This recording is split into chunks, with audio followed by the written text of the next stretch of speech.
Donc maintenant, deuxième objectif de ce cours, essayer d'exploiter la relation d'orthogonalité entre des vecteurs. Donc définition, déjà deux vecteurs U qui est égal au vecteur AB et V qui est égal au vecteur CD sont orthogonaux si et seulement si, par exemple, les droites AB et CD sont perpendiculaires. Donc on notera alors U perpendiculaire avec le symbole habituel au vecteur V. Donc en fait, la relation d'orthogonalité entre deux vecteurs est équivalente à la relation de perpendicularité entre deux droites. On va dire de deux droites qu'elles sont perpendiculaires, on va dire de deux vecteurs qu'ils sont orthogonaux. Par convention, le vecteur nul est orthogonal à tout autre vecteur. Bonne chose à connaître, ça paraît évident, mais il faut le dire. Et du coup, propriété qu'on avait déjà vue précédemment, enfin qu'on avait déjà anticipé précédemment, si deux vecteurs pour qu'ils soient orthogonaux, il faut que leur produit scalaire soit égal à 0. Si deux vecteurs sont orthogonaux, leur produit scalaire est égal à 0. Pourquoi? Parce que si je fais le projeté orthogonal d'un vecteur sur l'autre, alors je me retrouverai au même point, je me retrouverai avec le vecteur nul.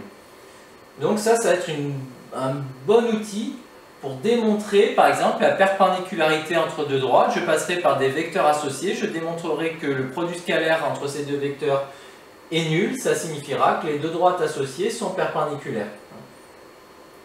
Donc conséquence, U scalaire V égale 0 si et seulement si la norme de U plus V au carré est égale à la norme de U au carré plus la norme de V au carré, c'est-à-dire que derrière ça, il y a le théorème de Pythagore.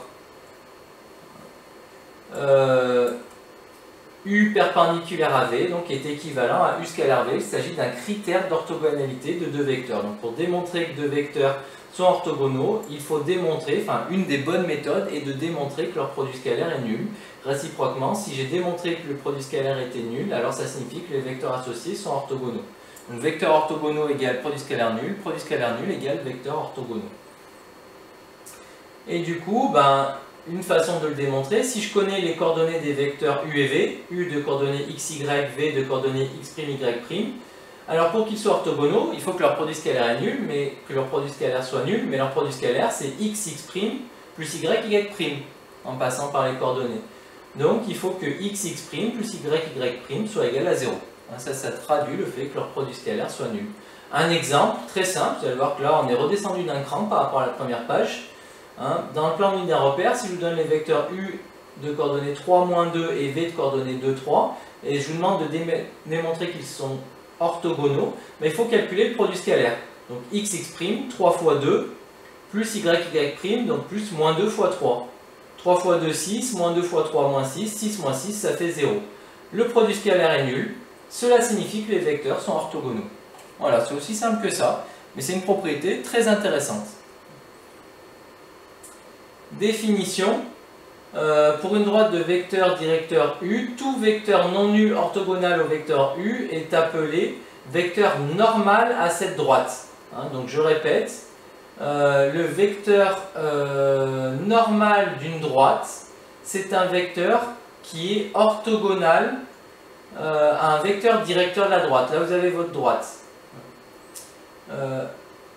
Le vecteur, alors c'est celui-ci n, là je vois mal, mais ça c'est n. Votre droite avec un vecteur directeur. Donc je vous rappelle, un vecteur directeur, c'est celui qui donne la direction de votre droite. Donc là, vous avez une droite de vecteur directeur U. Alors, qu'est-ce que c'est un vecteur normal? C'est simplement un vecteur qui sera orthogonal au vecteur directeur. Donc vecteur normal, vecteur qui a une direction orthogonale au vecteur directeur. Exemple, dans le plan unité d'un repère orthonormé OIJ, le vecteur n de coordonnées moins 4, 2, c'est un vecteur normal à la droite D. Pourquoi?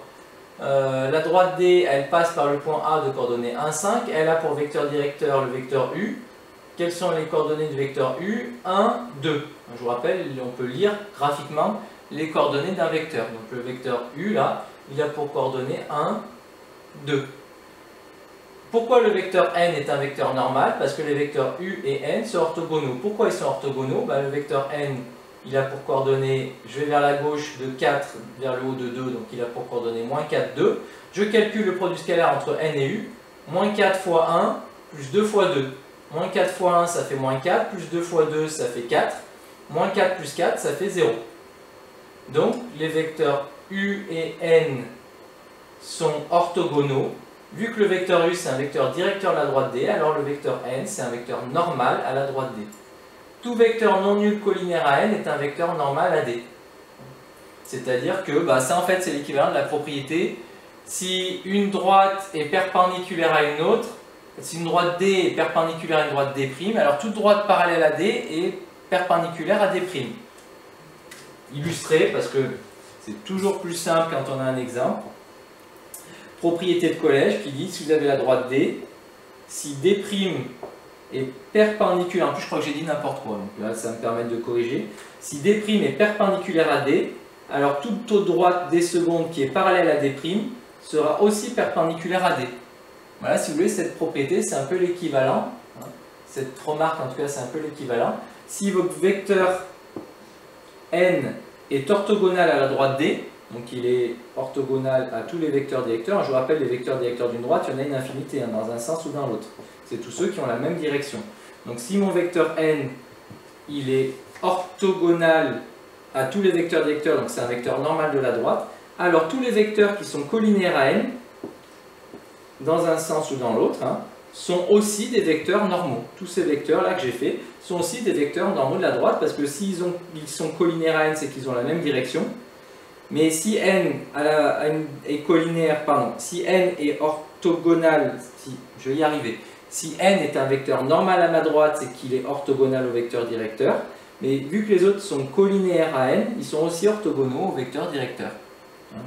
Donc je répète, si n est un vecteur normal, c'est qu'il est orthogonal au vecteur directeur de la droite. Un vecteur normal d'une droite, c'est un vecteur qui est orthogonal au vecteur directeur de la droite. Tous les vecteurs collinaires à n sont aussi d'autres vecteurs normaux à la droite. Donc un vecteur normal d'une droite, c'est juste un vecteur qui a une direction orthogonale par rapport à cette droite. Donc voilà, c'est surtout une définition à retenir. Il n'y a pas de calcul spécifique, même si, pour démontrer qu'un vecteur est normal à une droite, il faut démontrer que le produit scalaire entre ce vecteur et un vecteur directeur de la droite est nul. Puisque s'il y a un produit scalaire nul, on a vu au-dessus que ça signifie que les deux vecteurs sont orthogonaux.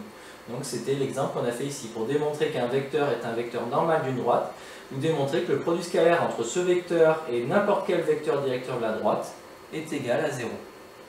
Voilà.